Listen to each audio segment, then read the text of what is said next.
Good morning student.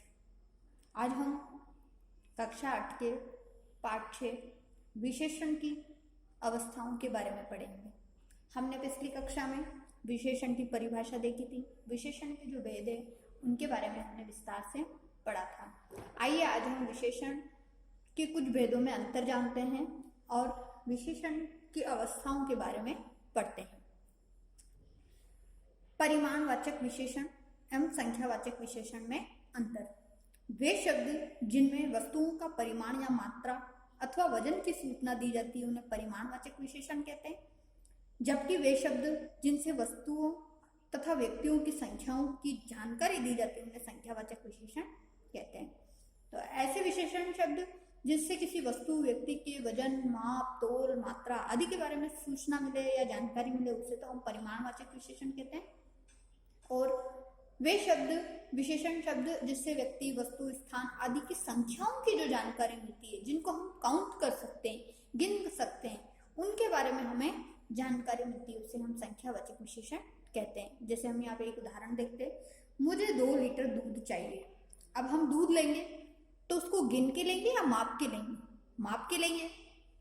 उसी प्रकार से मेरा घर 2 कमरों का है।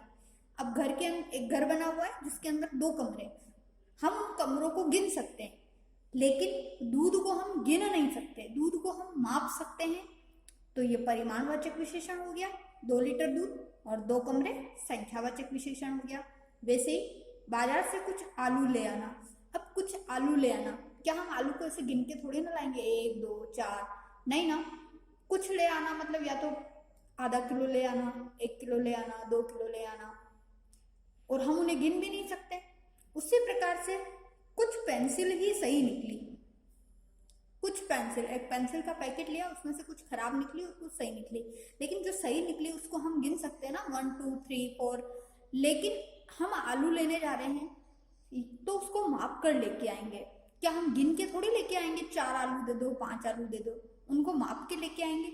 इसीलिए कुछ आलू परिमाणवाचक विशेषण है और कुछ पेंसिलें संख्यावाचक विशेषण है। जबकि दोनों शब्दों के आगे, आलू के आगे भी कुछ लगा हुआ है और पेंसिल के आगे भी कुछ लगा हुआ है, परंतु आलू अनकाउंटेबल है जिसको हम गिन नहीं सकते, पेंसिल काउंटेबल है जिसको हम गिन सकते हैं।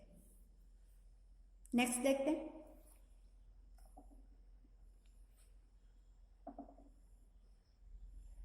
सर्वनाम तथा सार्वनामिक विशेषण में अंतर। सर्वनाम और सार्वनामिक विशेषण। सर्वनाम शब्द जो संज्ञा के स्थान पर प्रयुक्त होते हैं और उन्हीं शब्दों को जब विशेषण के रूप में प्रयुक्त किया जाता है उसे हम क्या कहते हैं? सार्वनामिक विशेषण। देखते हैं, वे शब्द जो संज्ञा के स्थान पर प्रयुक्त किए जाते हैं उसे क्या कहते हैं? सर्वनाम। तथा सर्वनाम शब्द संज्ञा या सर्वनाम के पूर्व आकर उसकी विशेषता बताते हुए सार्वनामिक विशेषण कहलाते हैं। तो सार्वनामिक विशेषण जो सर्वनाम शब्द होते हैं वो संज्ञा या सर्वनाम से पहले आते हैं, तो उसे हम क्या कहते हैं? सार्वनामिक विशेषण। जैसे यह बिल्ली है। अब बिल्ली यह है, यह शब्द सर्वनाम है। सार्वनामिक विशेषण यह उसकी बिल्ली है, यहां पर क्या कर दिया? संकेत कर दिया। सार्वनामिक और संकेतवाचक विशेषण एक ही होता है। हमने किसी की तरफ संकेत करके बोल दिया कि यह उसकी बिल्ली है, तो सर्वनाम प्लस सर्वनाम हो गया, 2 सर्वनाम शब्द आ गए। और जब किसी सर्वनाम से पहले सर्वनाम आ जाए तो वहां पर सार्वनामिक विशेषण होता है। उसे प्यास लगी है, उसे किसी व्यक्ति के स्थान पर आया है तो ये क्या हो गया? सर्वनाम हो गया। उस आदमी को प्यास लगी है, अब उस आदमी के लिए कहा गया और उसकी तरफ संकेत करके, इशारा करके कहा गया, इसीलिए सार्वनामिक विशेषण हो गया। अब हम प्रविशेषण देखते हैं। प्रविशेषण क्या होता है? वे शब्द जो विशेषण शब्दों की विशेषता बताते हैं उसे प्रविशेषण कहते हैं। ऐसे शब्द जो विशेषण की भी विशेषता बताते हैं उसे क्या कहा जाता है? प्रविशेषण। जैसे महात्मा अत्यंत दयालु थे। अब एक संत महात्मा थे, उनकी विशेषता क्या थी? दयालु थे, परंतु अत्यंत दयालु थे। अब उनकी विशेषताओं की भी विशेषता बताई जा रही है, तो अत्यंत शब्द क्या हो गया? प्रविशेषण। मुझे बहुत अधिक गर्मी लगती है। अब गर्मी तो लग रही है अधिक, तो गर्मी की विशेषता तो अधिक, लेकिन अधिक भी कितनी? बहुत अधिक। तो बहुत शब्द क्या हो गया?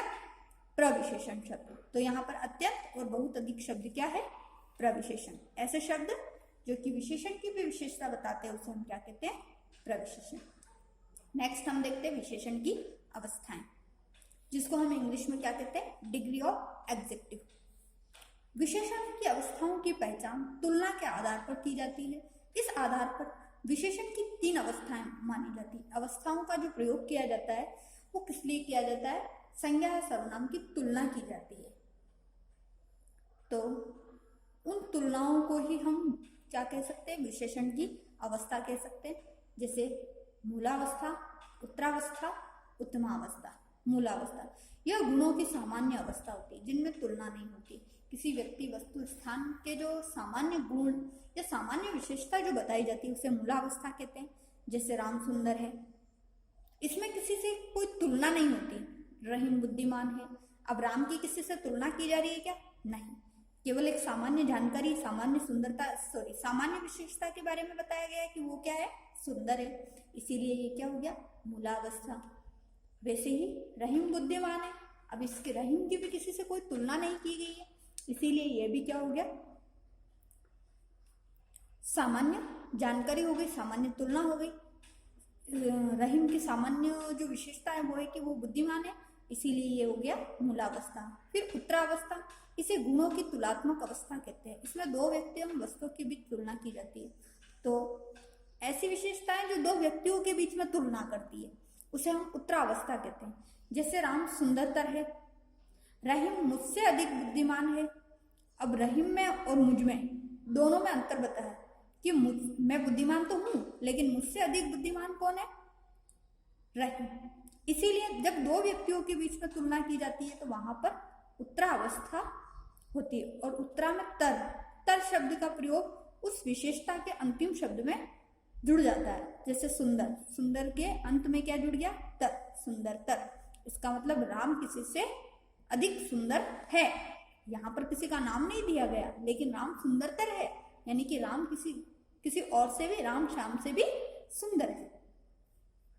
उत्तमावस्था, यह गुणों की सबसे उत्तम अवस्था है। सबसे उत्तम मतलब सबसे, सभी के अंदर जो सर्वश्रेष्ठ है उसके बारे में बताया जाता है कि सबसे अधिक जो विशेष है या सबसे अधिक सर्वश्रेष्ठ है, वहां पर उत्तमावस्था का प्रयोग किया जाता है, जिसमें तुलना के दौरान एक को सबसे अधिक या कम बताया जाता है। जैसे विशेषणों की अवस्था हम देखते हैं, कठोर, ये एक सामान्य विशेषता है। कठोरतर, 2 व्यक्तियों के बीच में तुलना कर रही है। कठोरतम, सबसे अधिक या सबसे कम। जहां पर बहुत सारे व्यक्ति होते हैं उसमें से किसी एक व्यक्ति को सबसे अधिक बताया जाता है या सबसे कम बताया जाता है, उसे उत्तमावस्था कहते हैं। वैसे ही अगर हम किसी अवस्था का, मूल अवस्था की उत्तरा और उत्तमा अवस्था बनाते हैं तो उत्तरा अवस्था बनाने के लिए उस शब्द के अंत में तर लगाते हैं और उत्तमा अवस्था बनाने के लिए उस शब्द के अंत में तम लगाते हैं। उच्च, उच्चतर, उच्चतम। तो उच्च मतलब सामान्य, उच्चतर मतलब 2 व्यक्तियों के बीच में, और उच्चतम मतलब सभी के बीच में। वैसे ही महान, महत्तर, महत्तम, मधुर, मधुतर, मधुरतम, अधिक, अधिकतर, अधिकतम। तो ये हमारी विशेषण की अवस्था हुई। अब हम नेक्स्ट देखते हैं। अब विशेषण शब्दों की रचना। जो विशेषण शब्द बनते हैं उनका निर्माण किस प्रकार से होता है? तो विशेषण शब्द संज्ञा से बनते हैं, सर्वनाम से बनते हैं, क्रिया से बनते हैं, अवयव से बनते हैं, उपसर्ग से बनते हैं, आदि शब्दों से बनते हैं। यानी कि 5 प्रकार के शब्दों से विशेषण का निर्माण होता है। ये हम देखते हैं आज। कुछ मूल विशेषण शब्दों के अतिरिक्त कुछ विशेषण शब्दों की रचना की जाती है। वैसे तो जब किसी व्यक्ति की जो मूल विशेषता बताई जाती है वो विशेषण कहलाता है, लेकिन कुछ शब्दों से भी विशेषण की रचना होती है, विशेषणों का निर्माण होता है, जैसे संज्ञा, सर्वनाम, क्रिया, अवयव, उपसर्ग आदि से। उसके बारे में हम देखते हैं। संज्ञा से विशेषण शब्द कैसे बनते हैं? जैसे इतिहास, ऐतिहासिक, इसके अंदर एक प्रत्यय लगने से ई ए में परिवर्तन हो गया और ऐतिहासिक बन गया। वैसे मास, मासिक, अनुभव, अनुभवी, पिता, पैतृक, तप, तपस्वी, भूख, भूखा। वैसे ही ग्राम, ग्रामीण। अब गांव तो एक स्थान का नाम है, लेकिन उसके अंदर ग्रामीण, गांव के लोगों की रहने वाली जो विशेषता है उसके बारे में बता दिया गया। वैसे ही नव, नवीन, तो इस प्रकार से ये शब्द संज्ञा से बने। अब सर्वनाम, वह किसी व्यक्ति के स्थान पर आया है, वैसा, कौन, कैसा, कुछ, कितना, वैसे ही मैं, मेरा, मुझसा, आप, आपका, जो, जैसा, तो ये सर्वनाम से बने हैं। फिर क्रिया शब्दों से कुछ विशेषण शब्द बनना। पढ़ना, पढ़ना क्या है? क्रिया है। जैसे मैं पढ़ रहा हूँ या पढ़ता हूँ।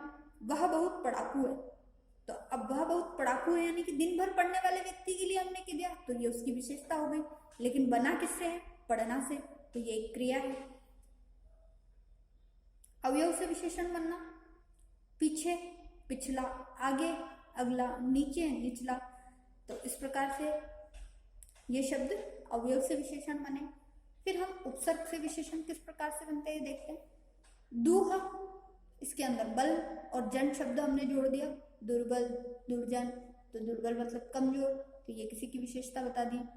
फिर ना, ना शब्द उपसर्ग है, इसके अंदर लायक, समझ, ना लायक, ना समझ, तो किसी के लायक नहीं होना, समझ नहीं होना। निडर, निहत्या, बेजान, बेईमान, तो आदि शब्द किससे बने? उपसर्ग से। तो इस प्रकार से आज जो आपके विशेषण वाला जो चैप्टर है वो कंप्लीट हुआ है। आइए आज हम इसके कुछ क्वेश्चंस भी देख लेते हैं जो आप नोटबुक में नोट करेंगे। नंबर 1, विशेषण किसे कहते हैं? तो किसी संज्ञा या सर्वनाम शब्दों की विशेषता बताने वाले को हम विशेषण कहते हैं। जैसे सुंदर, कठोर, मधुर आदि शब्द क्या है? विशेषण है। इसको आप नोटबुक में नोट करोगे। क्वेश्चन नंबर 2, विशेषण एवं विशेष्य में अंतर क्या है? इसको मैंने विस्तार से समझाया था कि संज्ञा या सर्वनाम शब्दों की जो विशेषता बताते हैं उसे तो हम विशेषण कहते हैं, और जिस शब्द की विशेषता बताई जाती है उस शब्द को हम विशेष्य कहते हैं, अर्थात संज्ञा या सर्वनाम। तो दोनों में कम से कम अंतर लिखने के लिए आपको 2 या 3 पॉइंट आपको लिखने हैं।